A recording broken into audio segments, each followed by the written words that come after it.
Alberta is stepping up its defense of responsible gun owners alongside Saskatchewan, while Prime Minister Mark Carney has made matters a bit more confusing. Meanwhile, the province has clarified its school library policy to target graphic sexual images without letting school boards sweep classics off the shelves. Alberta Premier Danielle Smith stood by the province's proposed auto insurance reforms this week, and she also highlighted some data showing that Alberta leads the country in earnings despite unemployment climbing to an 8-year high. All that and more on this week's Alberta Roundup. I'm your host, Isaac Lamoureux, and let's jump into that first story right away. Alberta is sharpening its defense of responsible firearms owners amid Ottawa's years-long confiscation saga. Premier Danielle Smith said Alberta, together with Saskatchewan, will, quote, do whatever we can to protect lawful owners' rights, including using every constitutional power at her disposal. She said, quote, we told the municipalities, no, you can't have a handgun ban. That is not municipal jurisdiction. We told the RCMP, no, you cannot participate in this confiscation scheme. She added that the Alberta UCP has also told sheriffs and municipal police that anyone who wants to participate in the confiscation program would require a permit from the Justice Minister. However, no such permit would be issued, according to her. The comments came while speaking at an Alberta Next town hall in Lloydminster on August 27th.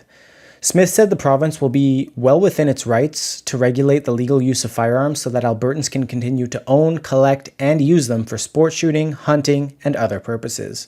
She said, quote, we're working right now on what a legislative framework for an Alberta firearms license would look like. We're going to fight it out because property and civil rights are our jurisdiction. The federal government introduced a firearms confiscation program in 2020 through an order in council, making thousands of legal firearms prohibited. Since then, the Liberals have expanded the order to ban over 2,500 firearms, with costs expected to reach nearly $2 billion.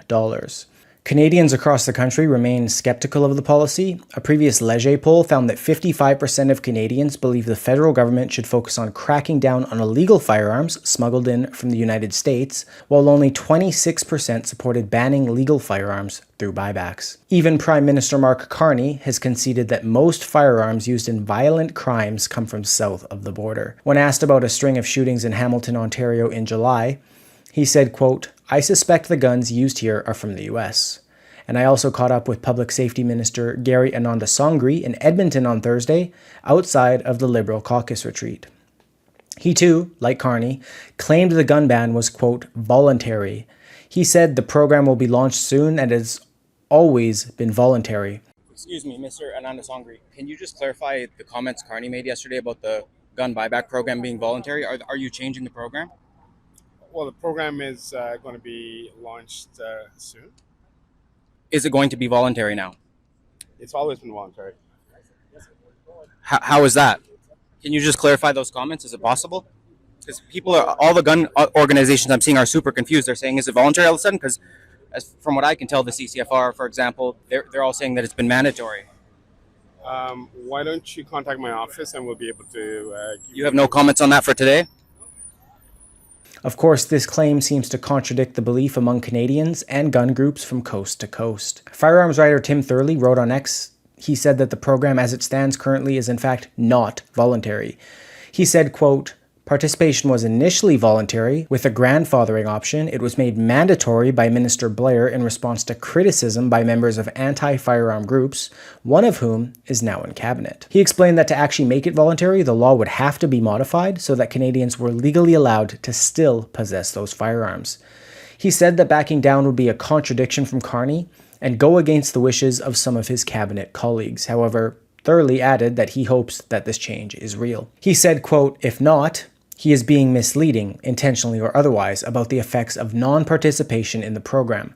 The only practical legal alternatives to participation are export or destruction of the firearm, hoping for a continuation of the amnesty, confiscation without compensation, or prison. Unless that changes, the program remains effectively mandatory. He also reaffirmed that Carney's reference to assault rifles was not accurate because they are not impacted or included in this confiscation program, despite Carney claiming that only assault rifles are affected. But for our next story, we'll move to Alberta books again, because after a brief pause tied to the Edmonton Public School Board's controversial removal list of 200 books, the province has reissued its school library directive, narrowed to explicitly target books containing images of sexual acts, while protecting access to classic literature. Education Minister Dimitrios Nicolaides said the revisions were prompted by EPSB's proposed list of 200-plus titles, which included The Handmaid's Tale, Brave New World, The Color Purple, and The Godfather, which Alberta Premier Danielle Smith labeled as, quote, vicious compliance. She said, quote, if they need us to hold their hand through the process to identify what kind of materials are appropriate, we will more than happily work with them to work through their list one by one. We are trying to take sexually explicit content out of elementary schools. That's what our objective is. She previously also clarified how that help would come. She said, quote,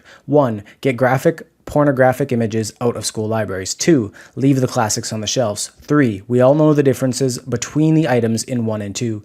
Let's not play any more games in implementing this policy for our kids. The government reiterated it did not create that list or have any role in doing so, and that its intention was always to prevent graphic sexual content from reaching children, especially visuals, without scrubbing legitimate literature from shelves. Nicolaides said, quote, our goal has always been to make sure students are not exposed to visually graphic sexual material in school libraries.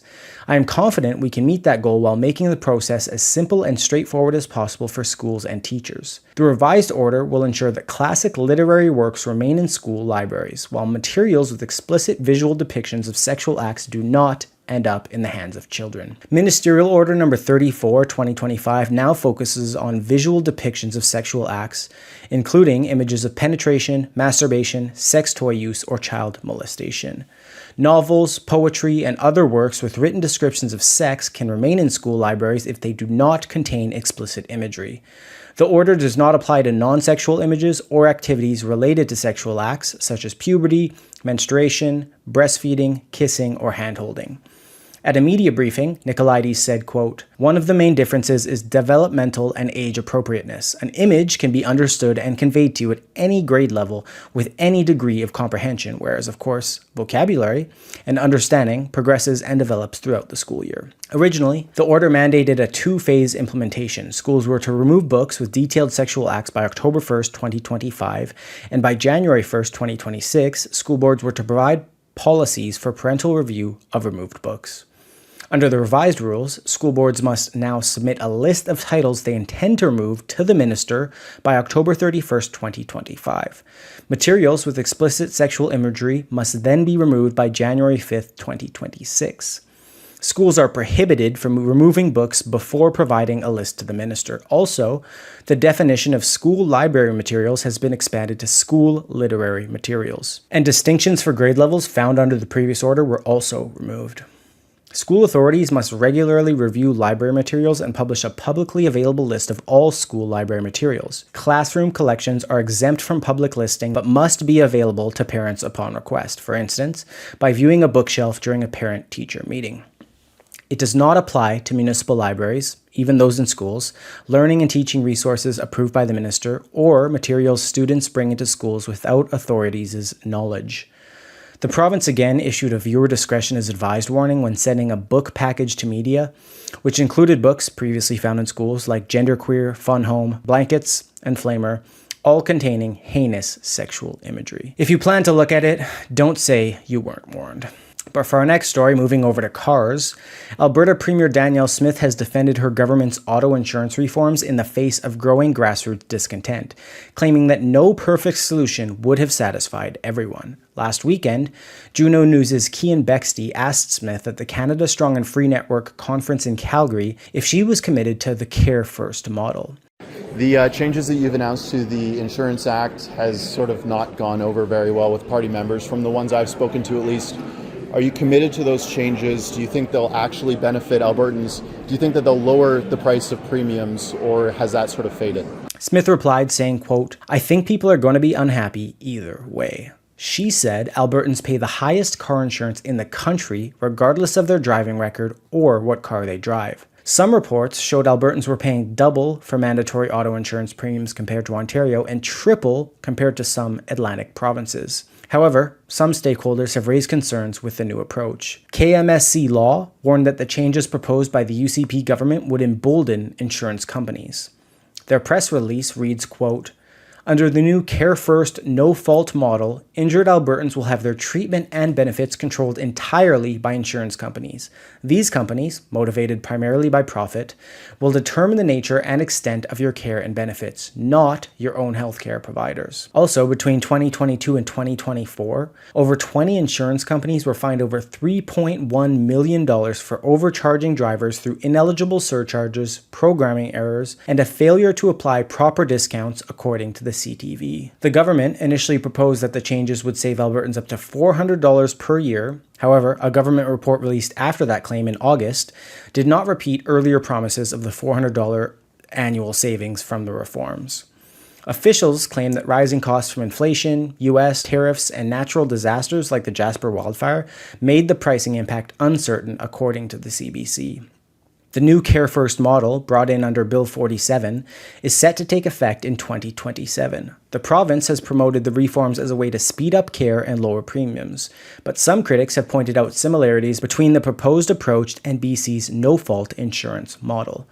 The Canadian Bar Association's Alberta branch commissioned a NANO study in May on the matter and found that most Albertans want to retain the right to sue. The survey found that 47% of Albertans found it to be unlikely that savings would occur from the no-fault system. 3/4 wanted the right to sue for compensation when harm or injury occurs, and over 8 in 10, 82%, said that individuals should be held legally and financially responsible if their actions cause harm or injury. Over half, 52%, thought it was not urgent or somewhat not urgent to amend the current model. Jenny McMorty, the co-chair of the CBA Alberta's Working Group on Auto Insurance Reform, said, quote, "This research highlights just how strongly Albertans value accountability and the ability to seek recourse when they've been harmed. These findings point to a need for further consultation." The new Automobile Insurance Act will require insurers to cover medical, rehabilitation, and other prescribed services for Albertans injured in collision regardless of fault, while also providing income replacement, permanent impairment, and death benefits for spouses or dependents. It restricts most lawsuits against at-fault drivers except in limited cases such as criminal convictions or losses exceeding policy limits, and establishes a new tribunal for disputes over care and treatment decisions.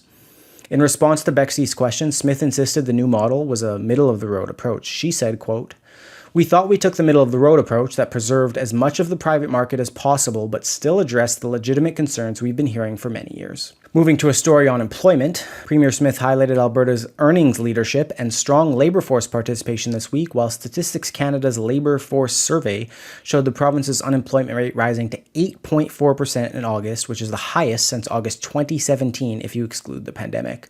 Smith said, quote, "Hard work pays off in Alberta, country and average earnings amongst all provinces, paired with low taxes and relatively affordable homes. The Alberta advantage is alive, and our government will keep driving down everyday costs so families keep more of every paycheck." Data released by Smith showed average weekly earnings in Alberta for June were $1,369.72, which was the highest in the country compared to the national average of $1,302.11, and Prince Edward Island had the lowest earnings at $1,144.78. But despite data released by Statistics Canada showing that Alberta had an unemployment rate of 8.4% in August, which is above the national average of 7.1%, Smith tried to highlight a silver lining. She showed that while Calgary led the entire country in workforce participation rate at 70.1%, Edmonton followed closely behind in third place with a rate of 69.2%. The two cities had an unemployment of 7.7% and 8.5% respectively. The workforce participation rate measures the working age population that is in the labor force either working or actively searching for work. Therefore, even those who have been laid off and are claiming unemployment insurance, for example, would be added to this percentage, as you cannot claim employment insurance unless you claim to actively be searching for work. Smith said, quote, "With Calgary leading the country in workforce participation rate and Edmonton close behind, it is clear that Alberta is at the forefront of job creation.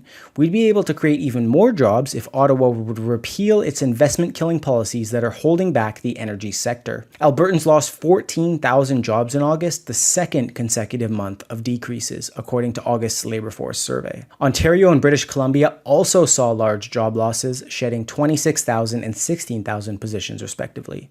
But nationwide, 66,000 jobs were lost following a 41,000 loss in July.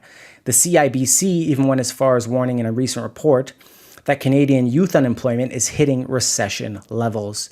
And the report highlighted that non-permanent residents accounted for a large portion of labor force growth between 2022 and 2024. Smith even went as far to call youth unemployment recently alarming when she was questioned at an Alberta Next panel. She cited unprecedented federal immigration levels as a factor, with 450,000 newcomers arriving in Alberta over the past 3 years, triple the normal rate of 50,000 a year she hoped to restore. She said, quote, "You're seeing the pressure, higher housing prices, harder to rent, crowded schools, difficulty getting a doctor. These are why people are connecting those two things." Nationwide, the youth employment rate is the lowest it's been since 1998, again excluding the pandemic years. But that wraps up this week's Alberta Roundup. My name's Isaac Lamoureux. Have a great weekend. Thank you, and God bless.